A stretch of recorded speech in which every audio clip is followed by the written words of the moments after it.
Olá, diretamente de Dois Córregos, interior de São Paulo. Seja bem-vindo, bem-vinda. Ó, o e-mail que tá vindo aqui, eu acho interessante. São temas bem interessantes, viu? Como, por exemplo, crises no relacionamento, a sensação de eu ter preparado a pessoa para que depois uma outra pessoa usufruísse daquilo, não é? Às vezes não acontece isso. Você vai entender no decorrer da leitura do e-mail. A questão de a autoestima ser reduzida por conta do término, minha autoestima vai lá no chão, tudo isso e muito mais, é claro, tá vindo aqui na leitura desse e-mail. Vamos acompanhar? Roda a vinheta.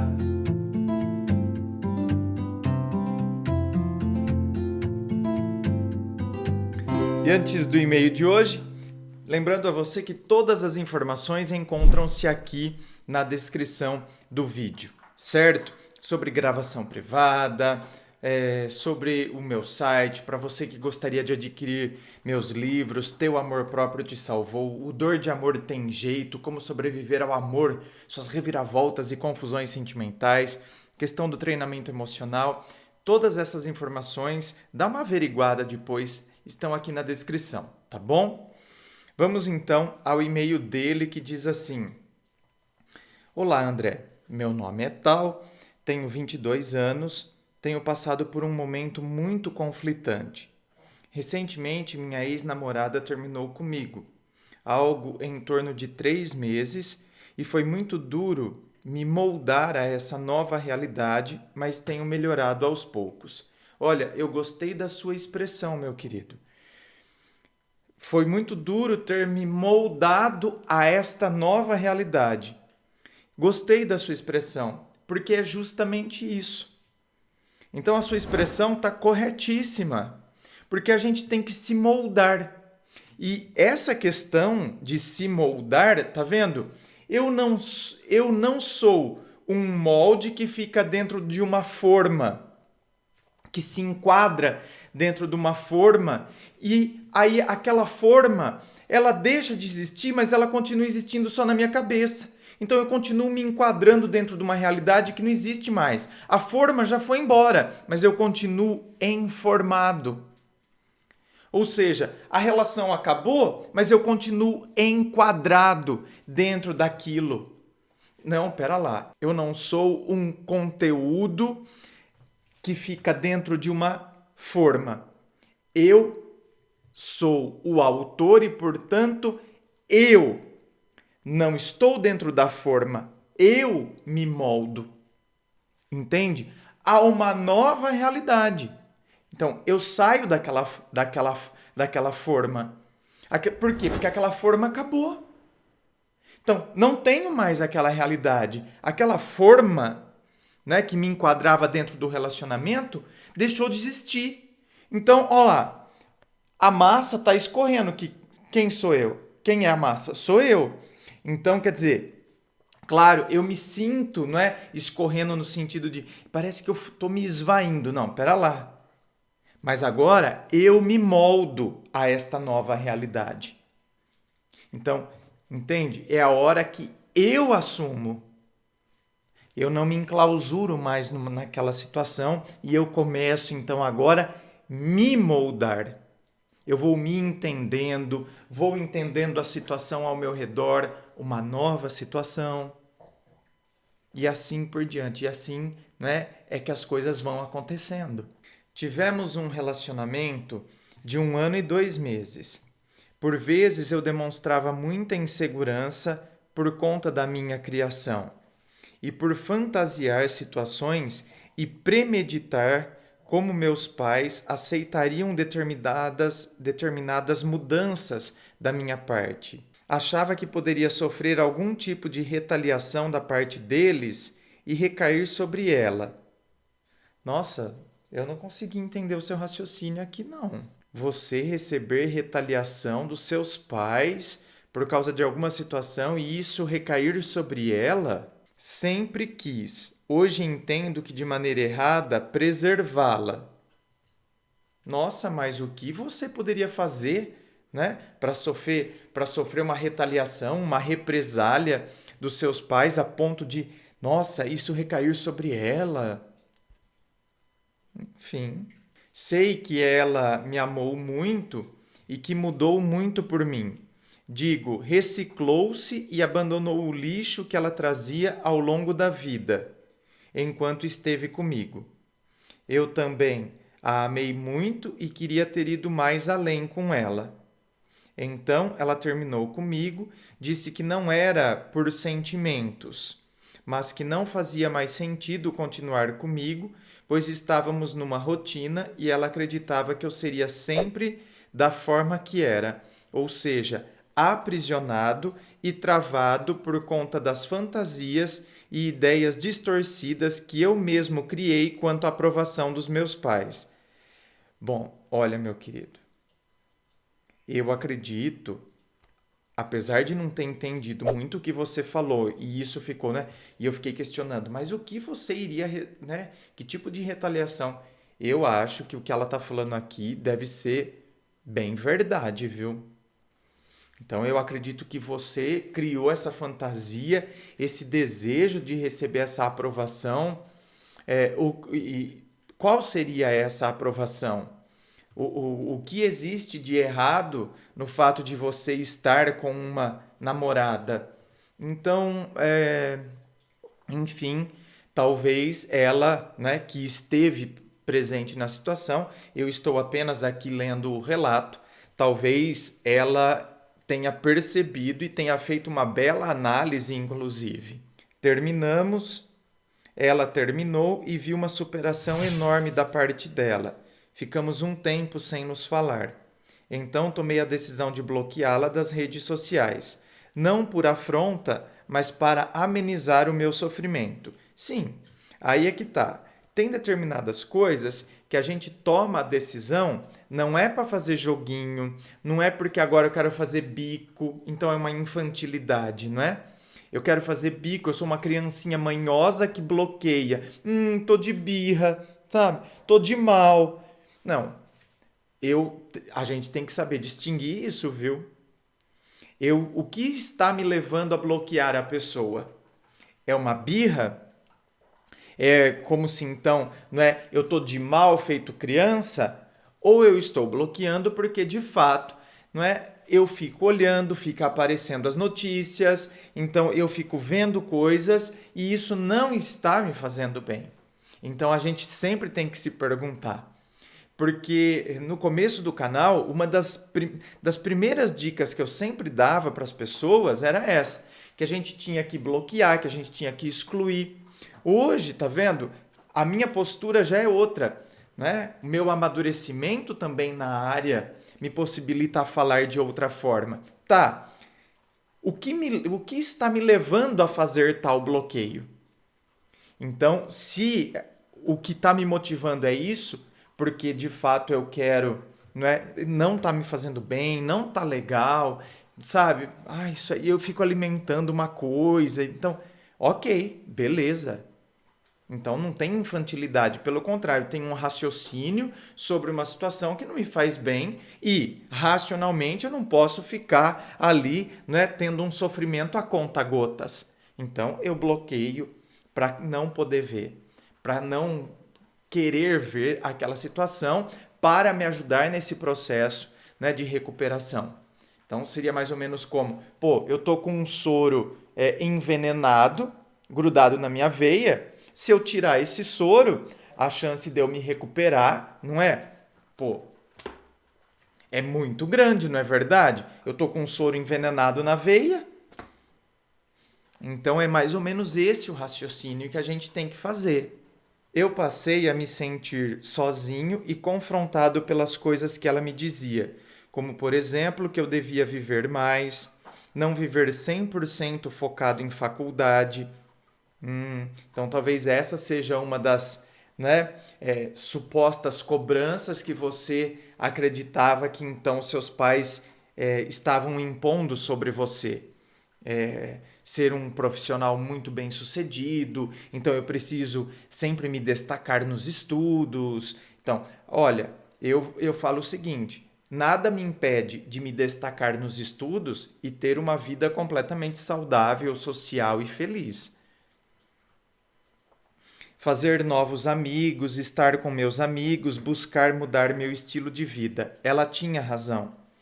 Quando então postei algumas fotos de um rapel que fiz, muitas pessoas mandaram prints para ela e ela veio falar comigo. Isso gerou em mim uma falsa esperança e expectativas. Voltei a falar com ela, expressando meus sentimentos na tentativa de tê-la novamente. Nesse tempo descobri que ela teve um relacionamento antes de mim. Ela ficou bastante tempo com o rapaz, iriam noivar, no entanto ela terminou, pois não se dava bem com uma amiga dele. Hoje eles estão juntos novamente, 2 anos depois de terem rompido, e isso me deixou bem abalado. Minha autoestima foi ao chão.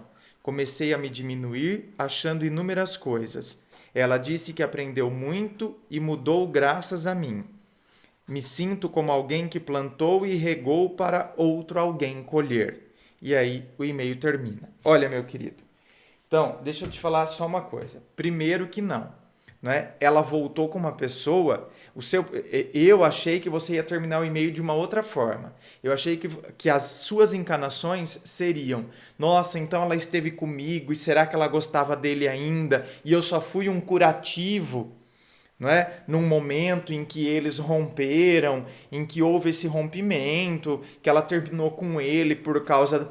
Será que ela me usou para fazer ciúmes para ele? Eu achei que o seu raciocínio fosse terminar dessa maneira enquanto eu estava lendo. Mas eu vejo que também você é uma pessoa que tem a síndrome do pensamento acelerado. Então, quer dizer, eu estou lá na frente, já estou pensando, eu já estou premeditando, eu já estou pensando no que as pessoas vão pensar. E aí eu já estou sofrendo, acreditando que as pessoas estão pensando aquilo. Entende? E aí eu já começo a me autopunir ou eu já começo a me autocontrolar, imaginando que as pessoas estejam pensando aquilo. Gente, a gente precisa tomar muito cuidado com isso, viu? Porque é muito tempo, muita energia desperdiçada numa coisa que não está acontecendo. Então, uma coisa é a gente planejar, uma coisa é a gente prever o que pode acontecer, determinadas atitudes, não é? Coisas que as pessoas... Normal. Outra coisa é a gente transformar isso numa grande rotina e começar, sabe, surtar e criar pensamentos, imaginações sobre o que as pessoas estão pensando e aí eu já quero me adequar. Eu nem sei se as pessoas estão pensando aquilo e aí eu já mudo o meu jeito para querer me adequar àquilo que eu acredito que seja. Então, é péssimo. Aí, quando você diz que a sua autoestima foi ao chão, né? Por quê? Porque ela retoma o relacionamento com o outro. Então, veja bem, meu querido, a nossa autoestima não pode ir ao chão pelo fato da pessoa ter ou retomado um relacionamento anterior ou ter iniciado um novo relacionamento, tá? Gente, isso aí é uma coisa que, se vocês notarem, eu tenho batido muito aqui, porque é uma coisa que eu tenho visto demais. Ou seja, a gente se inferioriza, parece que eu sou menos másculo, eu sou menos valoroso, eu sou menos homem, ou sou menos mulher, sou menos atraente, sou menos feminina, sou menos agradável, entende? Quando não tem nada a ver. Esse raciocínio nosso está totalmente equivocado, gente. Não tem nada a ver. O meu valor não está no fato da outra pessoa permanecer ao meu lado. E façamos um simples raciocínio. Quantas e quantas vezes eu garanto que você conheceu alguém, a pessoa era uma pessoa interessante, era uma pessoa que você fala, num primeiro momento você falou, nossa, nem acredito que essa pessoa tá afim de mim. Nossa, gente, sabe? Num primeiro momento, sabe aquele primeiro? Conforme você vai conhecendo a pessoa, você fala, ai, gente, ele é muito bonzinho, ele é maravilhoso. Ou ela, tanto faz aqui. É assim, é assado, uma pessoa fantástica, eu vejo que gosta de mim, não sei o quê. Ai, gente, mas não sei, não deu liga. Você tá vendo? Você está vendo que a própria pessoa reconhece o valor da outra. Sabe? Pelo contrário, a pessoa se sente mal, porque ela pensa assim, gente, eu sei que ele ou ela me faria muito feliz, porque assim faz de tudo por mim. Gente, mas eu não sinto, não dá liga, parece que sabe, não vai. Ai, parece que quando eu tô com ele ou com ela, tô irritada. Parece que quando eu, sabe? Ai, gente, parece que eu tô perdendo tempo. Não sei. Aí, né, a própria conclusão é: eu não gosto de verdade. Então, você vê, a própria pessoa entra em crise porque ela sabe que é uma pessoa boa. Ou seja, ela sabe que é uma pessoa que tem valor. Agora, aí ela termina. Aí você tá vendo? Olha a incoerência. Ela termina sabendo que é uma pessoa de valor. E ela se sente até mal por terminar. A outra pessoa, por sua vez, se sente sem valor. A própria pessoa que terminou vê valor nela. Mas a outra pessoa, né? Aquele que recebeu o término, não vê dessa maneira. Então, ele se compara, ele se inferioriza, e isso é péssimo. E a outra questão que é importante também aqui, quando você fala, eu sinto que eu reguei para outro colher, não é? Ou eu plantei para outro colher, assim por diante. Isso aí eu já comentei num vídeo. Meu querido, bem-vindo à vida. Porque nós vamos fazer muito isso na vida, certo? Olha, eu já fiz algumas vezes, várias vezes, viu? Isso também já aconteceu na minha vida. Então, bem-vindo à vida. Ou seja, a gente conhece uma pessoa, a gente, não é, fica ao lado dela, a gente recebe, naquele momento específico, a gente recebe o pior daquela pessoa. O pior. Sabe? A pessoa agiu com desconsideração, a pessoa pode ter nos traído, a pessoa estava em crise. Eu, por exemplo, posso contar um caso aqui. Eu conheci, né, um rapaz, eu era um jovenzinho na sua casa dos 20 e tantos anos ainda, né? Eu acho que eu estava quase entrando nos 30. Não tinha entrado nos 30 ainda. Então, eu conheci, e foi ele que ainda chegou em mim, foi ele que, entendeu? E eu, tipo, super curti, achei ele muito interessante e tal, não sei o quê, e a gente ficou. Mas ele tinha muita crise em relação à sexualidade dele.